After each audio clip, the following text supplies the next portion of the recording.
Hello বন্ধুরা, good afternoon. প্রচণ্ড গরম পড়েছে। টুম্পার রান্নাঘরে কি কি রান্না হয়েছে আজকে তোমাদের দেখাচ্ছি। কোনো কিছু রান্না করতেও ইচ্ছা করছে না, খেতেও ইচ্ছা করছে না, এত গরম।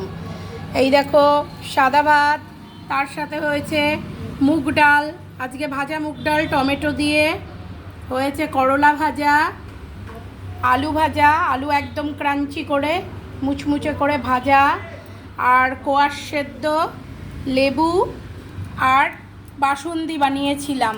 দই দই প্রতিদিনই বানাচ্ছি, বাট লস্যি করে খেয়ে নিচ্ছি। তোমাদেরকে দেখাতে পারছি না কারণ কাচের গ্লাসগুলো সব ভেঙে গেছে। যাই হোক, এটা বাসন্তী মিক্সড একটু ছিল, আজকে অল্প করে বানিয়েছি। আর এই খাবারটা হলো আদৃতর, বাট এখানে সবই বেশি বেশি করে নেওয়া আছে, এতটা খাবার আদৃত খায় না। যাই হোক, টাটা। তোমরা সবাই জমিয়ে খাওয়া দাওয়া করে নাও, এই গরমে সবাই সুস্থ থাকো। টাটা।